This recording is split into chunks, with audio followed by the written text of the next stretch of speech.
দুর্গাপূজার বিশ্বজয়, climate TV channel Canada এবং the plurals একসঙ্গে এই বিশেষ টক শোটি করছে। আপনারা সবাই জানেন যে কিছুদিন আগেই দুর্গাপুজো বিশ্বজনীনই ছিল, কিন্তু তার একটা ফর্মাল স্বীকৃতি, একটা সরকারি ছাপ পড়েছে। ইউনেস্কো ইনট্যাঞ্জেবল কালচারাল হেরিটেজ ক্যাটেগরির আন্ডারে দুর্গাপুজোকে স্বীকৃতি দিয়েছে।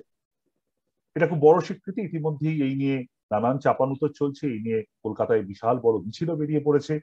কিন্তু আসলে আমরা কি পেয়েছি এবং এই যে স্বীকৃতিটা আগামী দিনে দুর্গাপুজোকে বা সামগ্রিকভাবে কলকাতাকে, আমাদের রাজ্যকে কতটা সাহায্য করতে পারে, কোন দিকে দুর্গাপুজো হাঁটতে পারে বা হাঁটা উচিত, সেটা নিয়ে আজকে আমরা কথা বলবো। আমার সঙ্গে কথা বলার জন্য যিনি রয়েছেন তিনি সারা বলে এই কথাটা কেউ বলতে পারবেন না। আমার সঙ্গে রয়েছেন অধ্যাপিকা তপতী গো ঠাকুরদাস, সাম্মানিক অধ্যাপক, honorary professor, centre for studies in social sciences, এবং যার একটা বিভাগ, যে বিভাগটির নাম হচ্ছে যদুনাথ ভবন মিউজিয়াম অ্যান্ড রিসোর্স সেন্টার।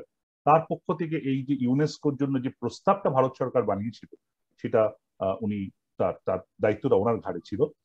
সুতরাং ওয়েলকাম টু দ্য শো। আমরা অনেক কথা জানার রয়েছে, দ্রুত আমরা সেই কথাগুলো আপনার কাছে জানার একটু চেষ্টা করব।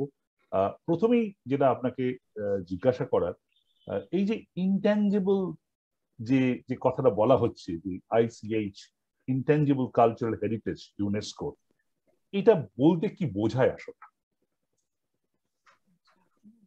ধন্যবাদ আমাকে আজকে এই অনুষ্ঠানে আমন্ত্রণ করেছেন। আমি প্রথমেই বলি যে আমি পেশাগতভাবে লেখাপড়ার জগতে একটা ইউনেস্কোর জন্য যে অনেক প্রজেক্ট করেছি একেবারেই না। আমি দুর্গাপুজোর উপরে কাজ করেছিলাম গবেষক আর বলতে পারেন একটা একাডেমিক অ্যাঙ্গেল থেকে। ইউনেস্কোর প্রস্তাবটা যখন আসে তখনই আমরা দেখলাম যে ইউনেস্কোর এই নমিনেশন গুলো হয় বিভিন্ন স্তরে, বিভিন্ন সংজ্ঞার মধ্যে। তো সেখানে ইনট্যাঞ্জিবল কালচারাল হেরিটেজের ডেফিনিশনটা খুব একটা সহজ না, কারণ তার মধ্যে আপনি বলতে পারেন যে ইনট্যাঞ্জিবলটা হলো যেটাকে ওরা মেটেরিয়াল কি বিল্ড হেরিটেজের একটা উল্টো দিকে দেখে। তো মেটেরিয়াল আর বিল্ড হেরিটেজ বলতে মেইনলি ওরা হিস্টোরিক্যাল মনুমেন্টস একটা দেখে। আপনি জানবেন হয়তো যে ভারতবর্ষের বিভিন্ন 80-র দশক থেকে বিভিন্ন হিস্টোরিক্যাল মনুমেন্টস ইউনেস্কো নমিনেশনটা পায়, ওয়ার্ল্ড হেরিটেজ মনুমেন্ট একটা পায়। সেটা একটা মস্ত বড় একটা তখন একটা ট্যুরিজমের জন্য, ভারত সরকারের জন্য, আর্কিওলজিক্যাল সার্ভের জন্য এটা মস্ত বড় সম্মানের জায়গা হয়ে ওঠে। প্রথম পায় হুমায়ুনস টুম্ব দিল্লিতে। আর সেই মনুমেন্টস গুলোরও তখন বড় সংস্করণ হয়, তার চারিদিকগুলো ঘিরে নতুন করে জায়গাগুলোর একটা নতুন জীবন পায়। তাছাড়া কালচারাল হেরিটেজের ওর একটা বড় একটা অংশ আছে যেখানে অনেক কিছু থাকতে পারে। শহর থাকে, বিশেষ করে পুরো শহর, পুরো জায়গা। ইনট্যাঞ্জিবল কালচারাল হেরিটেজটা খুব একটা ব্রড ক্যাটাগরি বলতে পারি। তাতে কিছু যেটাকে ওরা বলেন প্রাকৃতিক কিছু সম্পদ থাকে, যেগুলো একেবারেই প্রাকৃতিক, মানে এখানে কোনো মানুষের কিছু নেই, বরঞ্চ মানুষের ইন্টারভেনশন সেখানে ক্ষতিকর। তো সেরকম কিছু নিশ্চয়, এরকম সুন্দরবনকে ভাবা হচ্ছে এরকম একটা যদি ইউনিক একটা প্রাকৃতিক একটা সম্পদ। তার উপরে বেশিরভাগ ক্ষেত্রে সুন্দরবন ইতিমধ্যে ওয়ার্ল্ড হেরিটেজের একটা স্ট্যাটাস পেয়েছে। Sundarban is a world heritage site. Exactly. তার উপরে ধরুন অনেক রকমের আপনার কমিউনিটি উৎসব বলতে যা বোঝে, উৎসব বলতে আপনার সেখানে নাচ, তারপরে থিয়েটার, সঙ্গীত, বিশেষ করে যেগুলো একটা সংগঠিত কোনো কমিউনিটিকে ধরে করা হয়, এরকম অনেক কিছু। আর এইগুলোকে কেন ইনট্যাঞ্জিবল বলা হচ্ছে এই কারণে যে এইগুলো হয়তো একটা গোষ্ঠীর মধ্যে থেকে আরেকটা গোষ্ঠী থেকে, এটা এক প্রজন্ম থেকে আরেক প্রজন্ম থেকে প্রচালিত হচ্ছে, কিন্তু এটাকে ধরে রাখার মতো আমরা এমন কিছু পাচ্ছি না যেটাকে আমরা বলতে পারি যেটাকে একটা মেটেরিয়াল জিনিস। এরকম অনেক আছে, যেরকম আপনি জানেন সংকীর্তন পেয়েছে মণিপুরের, তিব্বতের বৌদ্ধ শ্লোক গুলো পেয়েছে আরেকটা জায়গায়, থিয়েটার ট্রেডিশন পেয়েছে কেরালায়, ফিজিক্যাল ডাইমেনশন নেই। হ্যাঁ আমি বলবো দুর্গাপুজোর তো মানে এগুলো ফিজিক্যাল ডাইমেনশন আছে, কিন্তু এগুলো অস্থায়ী বলতে পারেন। যেটা এক সময় হয়, যখন হচ্ছে তা তো নিশ্চয়ই দর্শক আছে, যারা করছে তারা আছে, কিন্তু এটাকে যে আমরা বলবো যে তার কোনো স্থায়ী কোনো রূপ পাচ্ছি না, কারণ এটা সাময়িক ভাবে হয়, চলে যায়, আবার হয়, চলে যায়, এটাই তো দুর্গাপুজোর রিনিউয়েবল প্রসেস আছে। মানে এই যে ধরুন সম্মানটা দুর্গাপুজো পেয়েছে, এটা কি আবার কিছুদিন অন্তর বা কয়েক বছর অন্তর অন্তর রিনিউয়াল প্রসেস আছে, নাকি এটা ইউনেস্কো যতদিন থাকবে তারা মনে করবে যে রাখা উচিত? আমি যতদূর জানি, দেখুন আমি না এটা বলতে বাধ্য হচ্ছি, আমার সঙ্গে কিন্তু সরকার আমাকে এটা আমাদের করতে দিয়েছে ঠিকই, কিন্তু কেন্দ্রীয় সরকার, হ্যাঁ, কারণ ইউনেস্কোর নমিনেশন গুলো স্টেট থেকে প্রপোজড হলেও সবসময় কেন্দ্রীয় সরকারের আর ওই সংস্কৃতি বিভাগে ওই মন্ত্রী থেকেই যায়, যে কারণে ওইখান থেকে সেটা ওয়েস্ট বেঙ্গল গভর্নমেন্টও যদি প্রস্তাবটা দিত, তাহলেও এটাকে প্রথমে কেন্দ্রীয় সরকারের কাছে পেশ করতে হতো, তারপরে ওদের মাধ্যমে এটা ইউনেস্কোর কাছে। প্রস্তাবটা কোথা থেকে প্রথমে এসেছিল? রাজ্য সরকারের কাছ থেকে না? এটা এসেছিল রাজ্য সরকারের কাছে, আসেনি। যদি এখন বলা হচ্ছে রাজ্য সরকার এখানে উদ্যোগ নিয়েছে, কিন্তু আমার কাছে এসেছিল সরাসরি কেন্দ্রীয় সরকার থেকে। ভাবনাটা শুরু কি কেন্দ্রীয় সরকারের স্তরে নাকি রাজ্যের স্তরে, এবার কোন কেন্দ্রীয় সরকারের স্তরে? আমি বললাম যে আমার কেন্দ্রীয় সরকার মিনিস্ট্রি অফ কালচারের সঙ্গে যোগাযোগ ছিল, কারণ আমরা যদুনাথ ভবন মিউজিয়াম এন্ড রিসোর্স সেন্টারটা যখন করলাম, পুরনো বাড়ি থেকে নতুন একটা মিউজিয়াম, রিসোর্স সেন্টার, আর্কাইভ তৈরি করলাম, সেটা আমরা কেন্দ্রীয় সরকার মিনিস্ট্রি অফ কালচারের একটা মিউজিয়াম গ্রান্ট থেকে আমরা করেছিলাম। তো সেই থেকে আমার মিনিস্ট্রি অফ কালচারের আমলাদের সঙ্গে আমার যোগাযোগটাই ছিল, মন্ত্রীদের সঙ্গে ছিল না, যোগাযোগটা ছিল।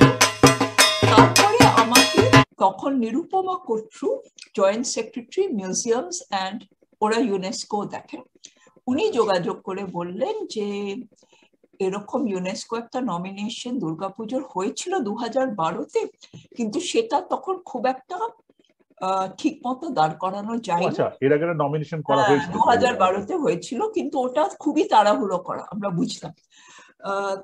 তো তখন বলা হলো যে আমরা চাইছি এবার এটাকে একটু সিরিয়াসলি করতে। তো আমার কাছে এলেন কেন? কোন সময় আপনার কাছে প্রস্তাব পেলো? মানে অগাস্ট, জুলাইয়ের শেষ, অগাস্ট 2018।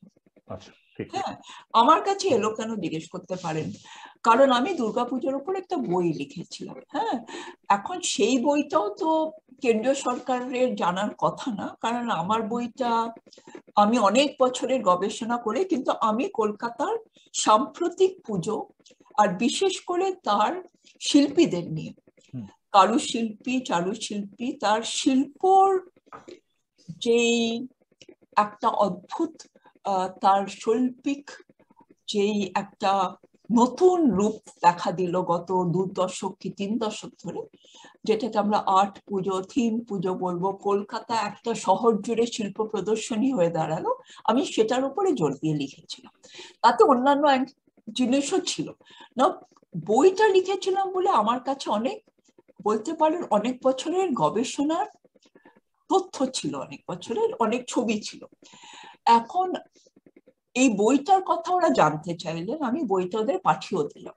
এখন আপনি জানবেন এটা বড় 400 পাতার বই, ওরা কতটা পড়ে, কিন্তু ছবি দেখেছেন হয়তো, হয়তো কিছুটা পড়ে দেখেছেন, হয়তো পড়ে ওদের মনে হলো যে না, এনাকে কাজটা দেওয়া পারবে, সেই সিদ্ধান্তটা নিতে পেরেছে। হ্যাঁ, তো সেটা দিয়েছিলেন। আমার নিজের অসুবিধার কথা বলি, আমি ততদিনে পুজো ভাবলাম অনেক হয়েছে পুজোর কাজ, এখন আমি অন্য কাজে তখন, আর সেই বছরটাই আমি আমেরিকায় একটা ভিজিটিং প্রফেসরশিপ দিয়ে চলে যাচ্ছিলাম। মানে 13 বছর পরে আমি কলকাতায় পুজোয় 6 বছর থাকবো না, কারণ আমি ওইটা ওই সেপ্টেম্বর থেকে ডিসেম্বর আমি ব্রাউন ইউনিভার্সিটিতে চলে যাচ্ছিলাম। তো সেই অবস্থায় নেওয়াটা তখন একটা আমার কাছে দ্বিধায় পড়লাম, যে কিন্তু আমি বলবো যে আমাকে অনেকেই উৎসাহ দিলেন, বললেন কাজটা তো করাই আছে। আর এখন ফোনে, স্কাইপে, তখনও জুমের কথা আমরা জানতাম না, এখন তো যেখানে থাকি যোগাযোগ রাখাটা তো কঠিন না। তো আমার বলতে পারেন আমার সংস্থা, আমার স্বামী হরি বাসুদেবন, উনি নিজে গভর্নমেন্টের জন্য উপদেষ্টা হিসেবে কাজ করেছিলেন বিভিন্ন ডিপার্টমেন্টে। উনি বললেন এটা না বলো না, কারণ তোমাদের কাজটা একটা একাডেমিক লেভেলেই থেকে যায়, এটার কোনো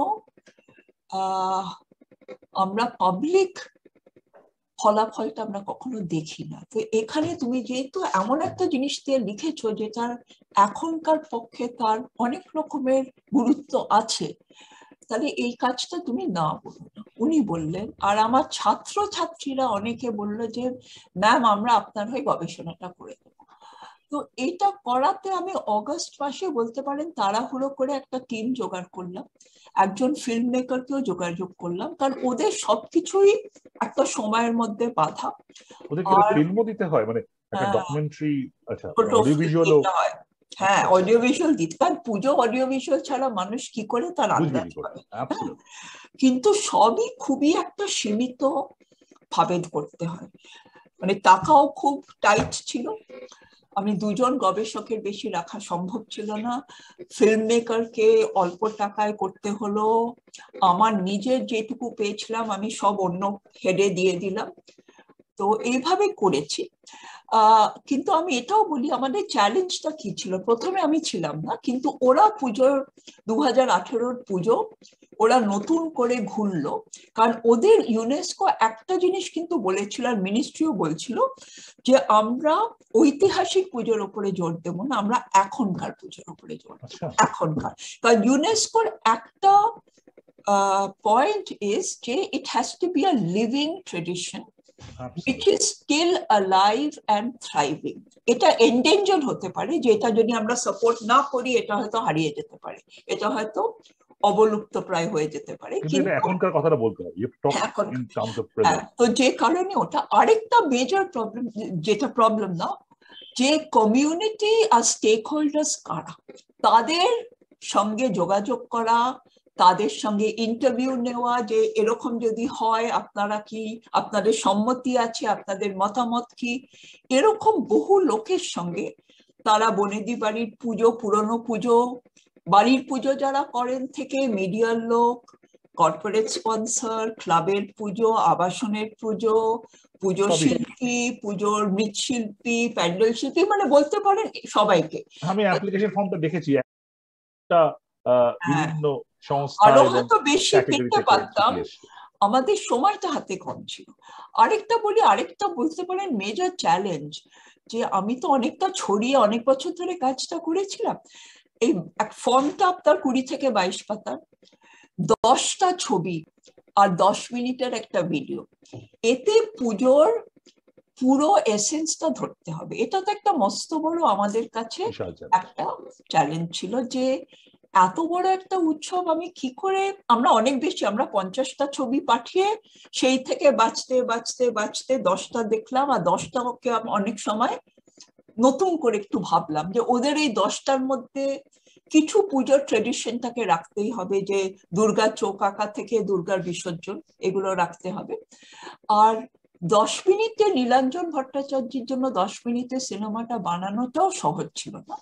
আর আমাদের বলা হয়েছিল যে এমন ভাবে বানাতে হবে যে যারা দুর্গাপূজার সম্বন্ধে কিছু জানে না তারা যাতে এটা দেখে বুঝতে পারে, মানে ধরে নিতে হবে যে কোনো ব্যাকগ্রাউন্ড নলেজ এখানে নেই। সেটাও আরেকটা চ্যালেঞ্জ ছিল, কারণ কলকাতায় যারা পুজোয় ঘোরে তারা তো আমার থেকে বেশি পুজোর সম্বন্ধে জানে। হ্যাঁ, তো সেই চ্যালেঞ্জ তো আমার ছিল না, যে আমি যখন লিখছি আমি জানি যে আমাকে অনেক বেসিক জিনিস বোঝানোর প্রয়োজন নেই, কারণ এক মিনিট দাঁড়ান, আপনার ভিজুয়ালটা বোধহয় অফ হয়ে গেছে।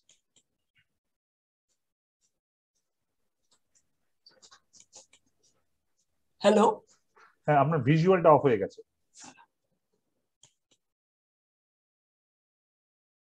হ্যাঁ হ্যাঁ, ফিরে এসছে। শোনা যাচ্ছে? হ্যাঁ শোনা যাচ্ছে। মাঝখানে যেটা সমস্যা হয়েছিল কয়েক সেকেন্ডের জন্য, দেখুন ঠিক আছে, it's okay now, it's fine. আবার সমস্যা হচ্ছে আপনার ভিজুয়ালটা।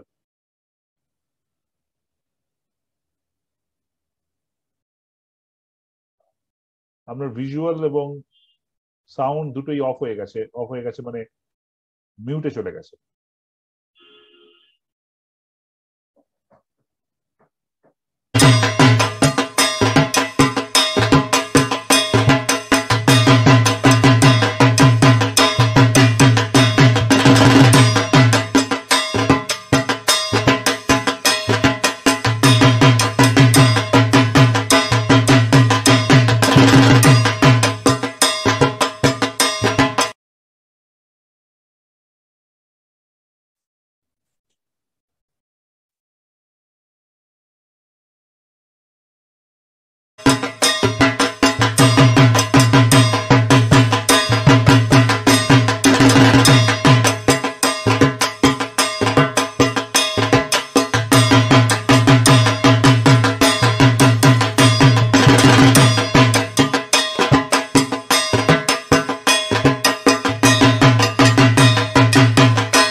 আসলে ইউনেস্কোর এটা একভাবে জিনিসটাকে সাজিয়ে এই প্রস্তাবটাকে দাঁড় করাতে হয়।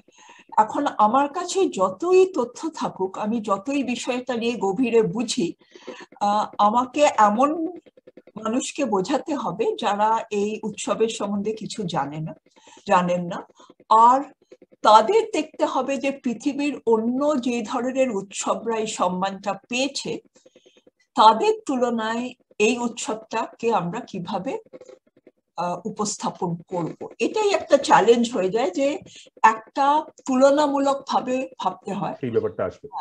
তো কবে এইটা ফাইনালি জমা দিলেন ইউনেস্কোর কাছে? আমরা শেষ অবধি আমাদের 2-3টে মিটিং হলো, একটা পাবলিক মিটিং হলো যেখানে আমাদের আমরা এটা সার্বজনীন নামগুলো হলো হাতিবাগান,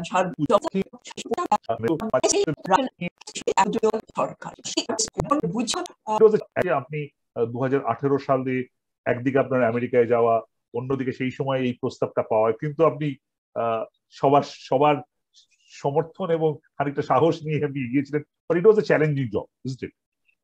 ইট ওয়াজ চ্যালেঞ্জিং, কারণ আসলে ইউনেস্কোর এটা একভাবে জিনিসটাকে সাজিয়ে এই প্রস্তাবটাকে দাঁড় করাতে হয়।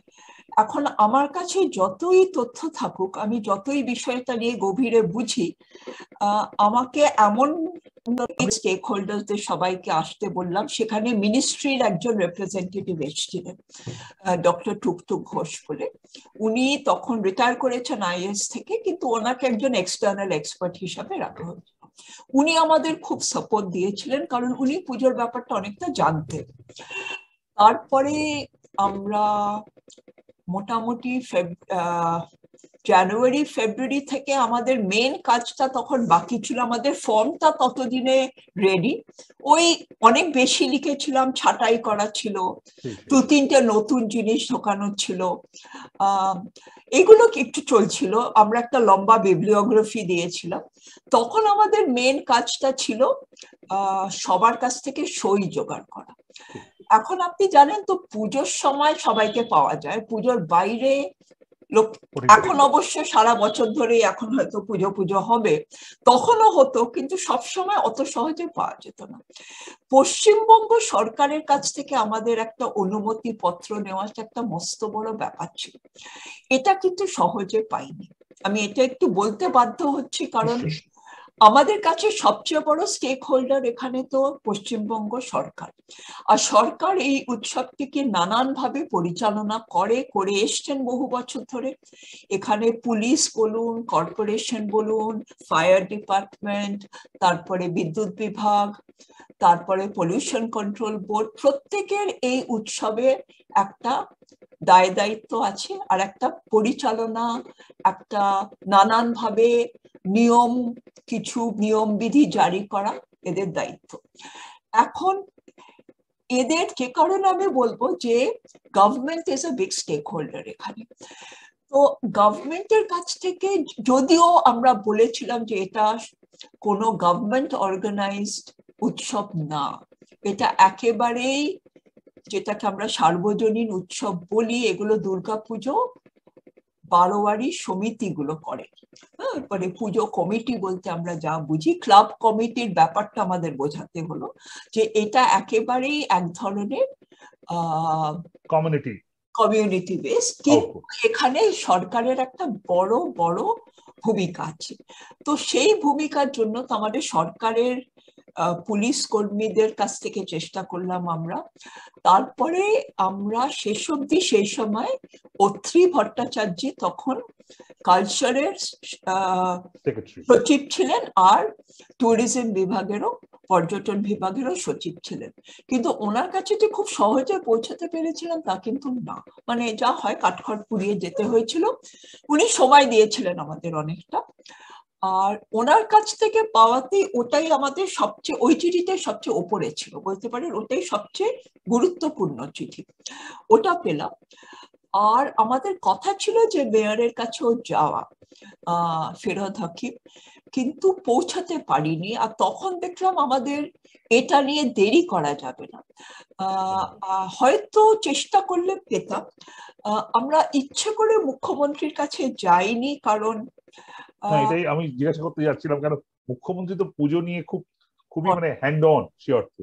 কিন্তু আমি একটা কথা বলি, এই যে আমরা যখন অত্রি বাবুর কাছেও গেলাম, আর তারপরে বিভিন্ন পুজো কমিটির কাছে গেলাম, এদের অনেকেরই তো ডিরেক্ট পলিটিক্যাল লিঙ্ক আছে। আমাদের একটা অসুবিধায় পড়তে হলো, যেটা আমি খোলাখুলি বলতেই পারি এখানে। হঠাৎ কাগজে একটা নিউজ আইটেম বেরিয়ে গেল যে West Bengal government is putting up Kolkata Durga Puja for inscription.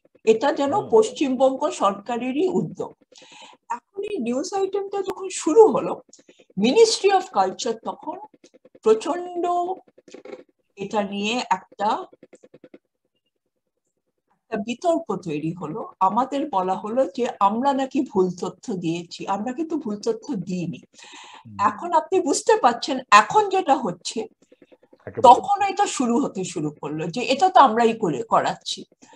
এখন যেই কারণে আমরা কিছুটা এগিয়ে বললাম আমাদের আর দরকার নেই, কারণ এটা নিয়ে যদি এখন কেন্দ্রীয় সরকার আর রাজ্য সরকারের মধ্যে একটা, এটা নিয়ে যদি এখন একটা তাহলে আমাদের নমিনেশনের পুরো প্রসেসটাই বাতিল হবে। তো আমরা দেখলাম যে টু সেভ দ্য নমিনেশন, আমাদের কাজটা যাতে এগোতে পারি, আমরা দেখলাম যে, কারণ দেখুন খবর কিভাবে রটে যায় তার উপরে তো আমাদের হাত নেই, কিন্তু মিনিস্ট্রিকে আমরা বোঝালাম যে এই খবর আমরা রটাইনি। কিন্তু একবার গভর্নমেন্টের কাছে গেলে তখন মুখে মুখে কথাটা রটে যায় যে এরকম একটা ব্যাপার হচ্ছে, এরকম একটা ব্যাপার যখন হচ্ছে তখন আমরাই নিশ্চয়ই করছি, মানে এই ধরনের একটা ব্যাপার। আমি বলছি না এই খবরটা অত্রি বাবু নিজে বলেছেন, কি কোনো রেসপন্সিবল লোক হয়তো এটা বলেনি, কিন্তু মিডিয়ার ব্যাপার আপনারা জানেন, আর লোকের মুখের কথাও জানেন। তো আমাদের একটু সাবধানে এগোতে হয়েছে, কারণ এটাও বলি যে মিনিস্ট্রি কিন্তু সরাসরি ওয়েস্ট বেঙ্গল গভর্নমেন্টকে অ্যাপ্রোচ করেনি, এটাও তো করতে পারে, তো ওয়েস্ট বেঙ্গল সরকারকেই বলতে পারতেন আপনারা একজন এক্সপার্ট জোগাড় করে আপনারা করান, তারপরে আমরা সেটাকে পেশ করব। কিন্তু যেহেতু এখন কেন্দ্রীয় আর রাজ্য সরকারের মধ্যে এমন একটা সম্পর্ক তৈরি হয়েছে যে এটা ওরা কিছুতেই রাজ্য সরকারকে মাধ্যমে করালো না। এখন আপনি বুঝতে পারছেন, আমি কিন্তু ওই কনফ্লিক্টটাই আর কি উঠে এলো আর কি। আমি কিন্তু জোর গলায় বলছি এই কাজটা আমি করেছি মোদিজির জন্য না, দিদির জন্য না, আমরা করেছি পুজোর জন্য, শহরের পুজোর জন্য। আর যদিও এখানে স্টেক হোল্ডার বলতে দুটো মেজর পলিটিক্যাল স্টেক হোল্ডার, কিন্তু আমরা সেটার বাইরে দাঁড়িয়ে কাজটা করার চেষ্টা করি। কঠিন কাজ করেছেন, কারণ এইরকম একটা একদিকে দুর্গাপূজা, অন্যদিকে কেন্দ্রীয় সরকার, এদিকে রাজ্য সরকার, তার মাঝখানে একটা ইন্ডিপেন্ডেন্ট পজিশন নিয়ে আমরা এটা বোঝানোর চেষ্টা করলাম যে এটাকে রাজ্য সরকারের মাধ্যমে আমরা এটা সরাসরি করতে পারবো না, আমাদের এখানে কেন্দ্রীয় সরকারের মাধ্যমেই যেতে হবে। এখানে কেন্দ্রীয় সরকার যদি এই প্রজেক্ট থেকে বেরিয়ে যায় তাহলে আমরা নমিনেশনটা এগোবে না। যাই হোক, এটা আমরা ভালোভাবে বুঝেছিলাম, তাই আমাদের এই সতর্কতা নিয়ে এগোতে হয়েছে না। এবং তার সবকিছু সত্ত্বেও যে শেষমেশ নমিনেশনটা দেওয়া গেছে এবং সেই নমিনেশনের ভিত্তিতে ইউনেস্কো রেকগনিশন পাওয়া গেছে, এই সবচেয়ে বড় কথা এই মুহূর্তে। তো সেটা আছি। আমি এর কি ফল আউট দুর্গাপুজো এবং আপনি দুর্গাপুজোকে কি করে দেখছেন সেটাই আসবো। তার আগে একটা ছোট্ট প্রশ্ন করি, যে আমার অনেক বন্ধু যারা বাংলাদেশে আছেন, যারা ভারতের অন্যান্য জায়গায় আছেন বাঙালি, তারা বলছেন কলকাতার দুর্গাপুজোই কি শুধু ইউনেস্কো রেকগনিশন পেল? কেন ওখানে লেখা আছে নমিনেশনে কলকাতার দুর্গাপূজা। তার মানে কি বাকি পৃথিবীতে, বাকি জায়গায়, বাংলাদেশে হাজার হাজার দুর্গাপুজো হয়, তারা কি এই সম্মানের অধিকারী নন? আমি বলবো দুর্গাপুজো আধিকারিক হিসাবে সম্মানিত।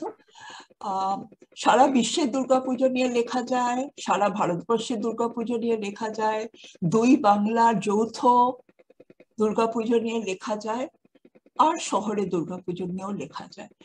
এখন আমরা দেখলাম যে এখানে আপনি দেখবেন, যেহেতু আপনি ফর্মটা দেখেছেন, যেখানে একটা জিওগ্রাফিক্যাল লোকেশনের একটা জায়গা আছে, রেঞ্জ অ্যান্ড লোকেশন।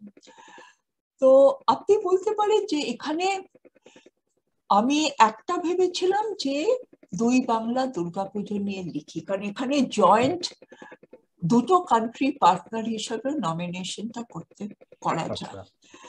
আমি আপনাকে বলি যে কি কি করা যেত আর কেন করলাম, এটাকে সংক্ষেপে বলি।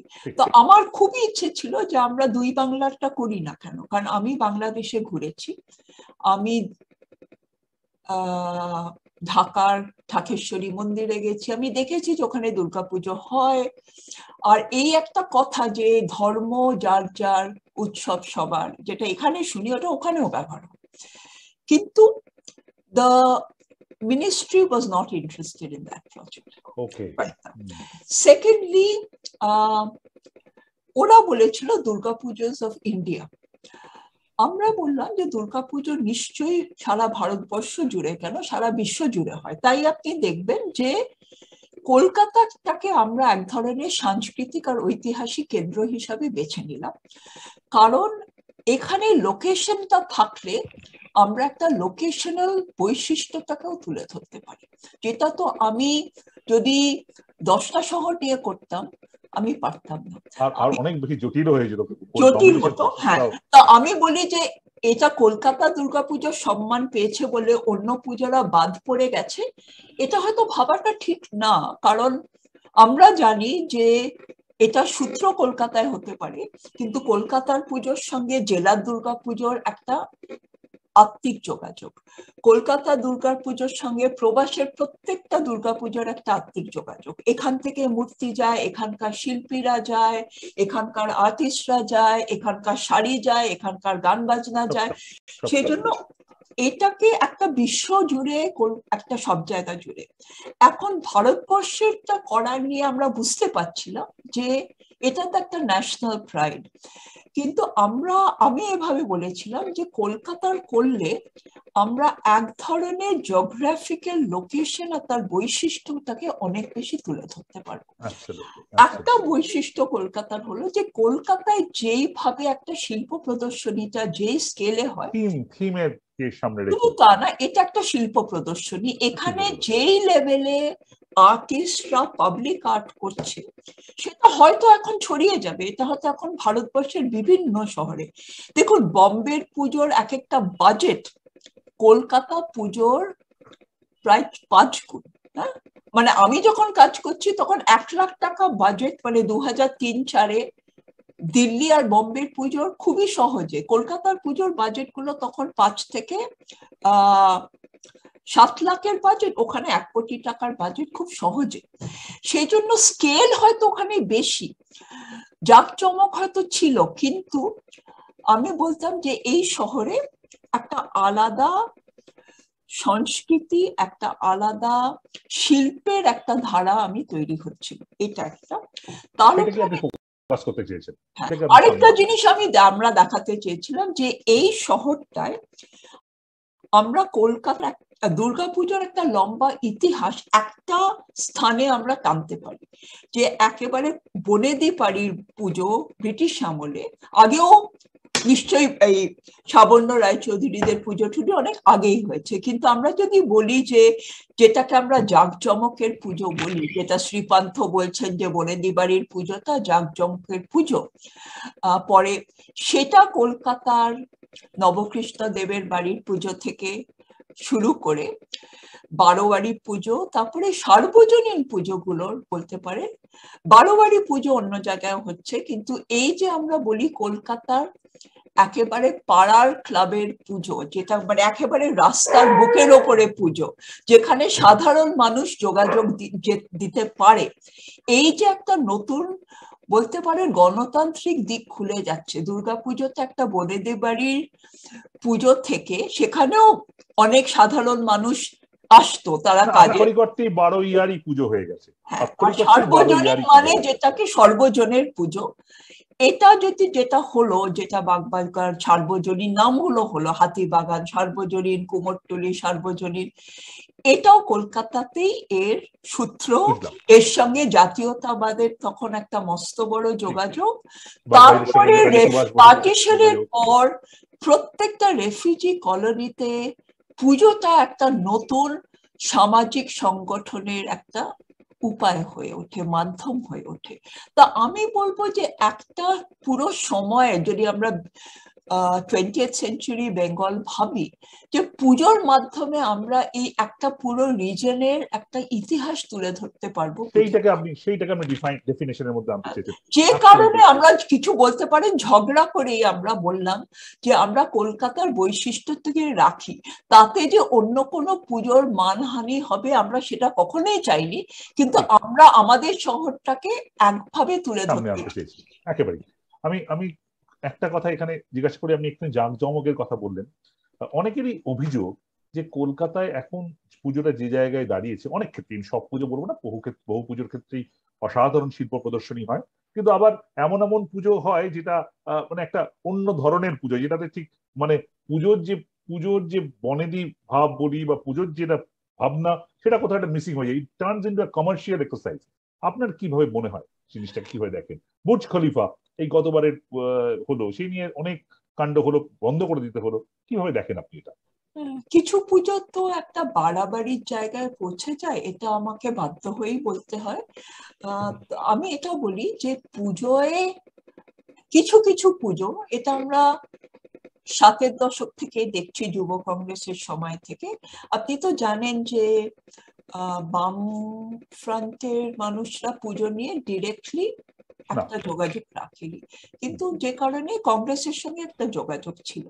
তো তখন থেকেই কিছু কিছু পুজো উঠে আসছে, সোমেন মিত্রর সন্তোষ মিত্র স্কোয়ারের পুজো, সুব্রত মুখার্জির একডালিয়া, এরকম। তারপরে তো আরো অনেক এরকম পুজো। তো সেরকমই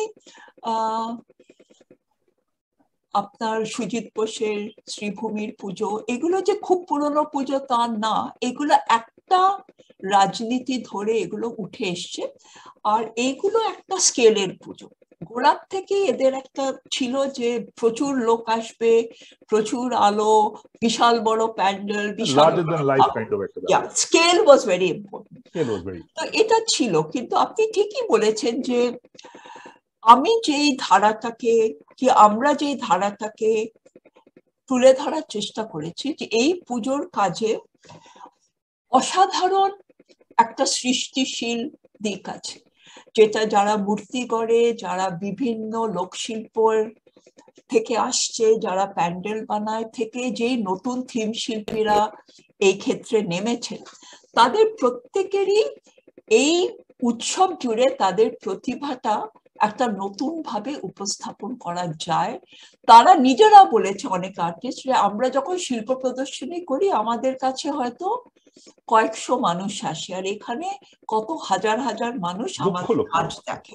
তো পাবলিক আর্ট আর এক ধরনের দর্শকের রুচি তৈরি করা, এটা অনেকে বলেছে যে পুজোর মাধ্যমে আমরা দর্শকদের সারা ভারতবর্ষের ঐতিহ্যর কথা বলছি, সারা বিশ্বের ঐতিহ্যর কথা নিয়ে আসছি। যারা কোনোদিনও বিদেশ যাত্রার সুযোগ নেই তাদের কাছে আমরা ইনকা সভ্যতা কি, তাদের কাছে প্যারিসের বিভিন্ন মনুমেন্টস নিয়ে আসতে পারি, মস্কোর ক্রেমলিন তৈরি করতে পারি, কি আমরা আফ্রিকার একটা বিশিষ্ট গ্রামের শিল্প তৈরি, তো আমরা সারা বিশ্বকে কলকাতায় নিয়ে আসতে পারি। যেরকম সুরুচি সংঘ বলতো যে 5 টাকায় কেরালা ঘুরে আসুন, 7 টাকায় মধ্যপ্রদেশ ঘুরে আসুন, কি না অটোর দাম তাই। তাতে ওরা এক একটা প্রদেশ ধরে ওরা কি করতো না, সেখানে পুরো প্রদেশের ল্যান্ডস্কেপ থেকে তাদের নাচ গান শিল্প সব আনতো। এটা কলকাতা পুজোটা যেন একটা বেরোনোর জায়গা, মানে একটা ট্যুরিং এর জায়গা। সাধারণ মানুষকে এক ধরনের শিল্প শিক্ষা দেওয়া, তাদের একটা বিশ্ব আমি উদ্যোগটাকে গুরুত্ব দেবো। তবে বলে এগুলো তো সব ছেলে খেলা, একদিন হলো, কিন্তু লোকেরা যতটা গবেষণা করে কাজটা করতো, আমি এটা নিজে দেখেছি যে এক একটা থিম পুজোর পেছনে, এটা কিন্তু প্যান্ডেল ডেকোরেটররা 1 মাসে ছবি দেখে, ধরুন মস্কোর একটা কোনো প্রাসাদ দাঁড় করিয়ে দিল কি স্ট্যাচু অফ লিবার্টি তৈরি করলো, সেটা কিন্তু না।